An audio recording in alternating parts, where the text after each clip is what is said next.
les députés ont validé un texte pour se préparer à tous les scénarios en cas de Brexit dur. Brexit hard ou soft ? L'Assemblée nationale a donné son aval au projet de loi permettant au gouvernement de se prémunir, via de futures ordonnances, de toute forme que prendrait la sortie du Royaume-Uni de l'UE, face au flou planant à Londres. Le texte a été voté dans la nuit de lundi à mardi par 41 voix pour, aucune voix contre et 6 abstentions. Tous les scénarios sont encore possibles sur le sort du projet d'accord de divorce négocié durant 17 mois par Theresa May avec les représentants de l'Union européenne, y compris un no deal. Theresa May a annoncé lundi que le vote sur cet accord, prévu initialement mardi, était reporté sine die en raison des profondes divisions des parlementaires britanniques qui menaçaient de le voir jeté. La première ministre conservatrice avait préalablement prévenu qu'un rejet ferait courir le risque d'un départ de l'UE au 29 mars prochain sans accord, ou même d'un maintien dans l'UE en cas de nouveau référendum.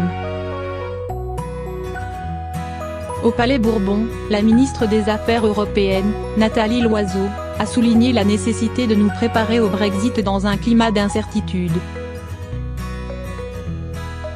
Le texte adopté en première lecture dans le cadre d'une procédure accélérée, après le vote du Sénat le mois dernier, doit maintenant faire l'objet d'une commission mixte paritaire entre les deux chambres. Pour l'insoumis Éric Coquerel, ce texte revient à donner un blanc-seing au gouvernement.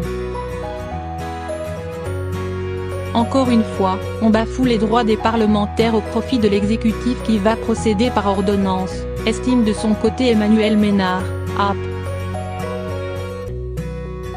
RN. Pour Constance Le Grip, LR, qui a demandé en vain le renvoi du texte en commission, cet océan d'incertitude, au Royaume-Uni, devrait nous amener à un peu de sagesse et à prendre du recul. Nous ne sommes pas dans le bon tempo. Anticiper une série de casse-têtes. Avec ce projet de loi, le gouvernement veut parer à toute éventualité outre-Manche. Il vise à anticiper une série de casse-têtes, du fait des multiples vides juridiques que ferait naître un Brexit dur. Les compagnies aériennes britanniques et européennes pourraient perdre le droit d'opérer des vols, paralysant ainsi le trafic aérien entre l'UE et le Royaume-Uni. Le service de train Eurostar pourrait lui aussi connaître des difficultés car les licences des opérateurs ferroviaires britanniques en Europe ne seraient plus valables.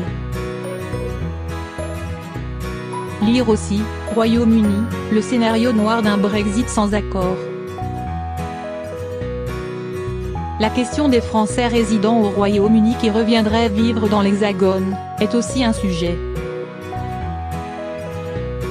Il est nécessaire de protéger leurs intérêts, a affirmé Nathalie Loiseau, notamment en faisant en sorte que leur qualification professionnelle et leur période d'activité outre-Manche soient reconnues. Protéger les ressortissants britanniques.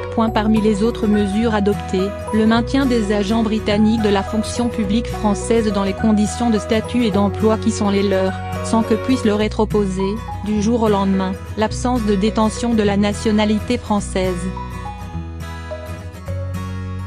Ils ne doivent pas devenir les otages d'un Brexit sans accord, a insisté la ministre. Au moins 150 000 ressortissants britanniques sont installés en France, dont 52% occupent un emploi, selon une étude d'impact du gouvernement français. Il s'agit d'éviter qu'ils se retrouvent en situation irrégulière. Il faut également gérer les flux de personnes et de marchandises, et permettre d'assurer la continuité du transport par le tunnel sous la Manche. Les exportations vers le Royaume-Uni représentent 3% du PIB français et environ 30,000 entreprises françaises exportent des marchandises ou des services outre-Manche. En sens inverse, 4 millions de Britanniques se rendent en France chaque année. Le ministre des Comptes publics, Gérald Darmanin, a préparé un renforcement des effectifs de douaniers dans les ports des Hauts-de-France.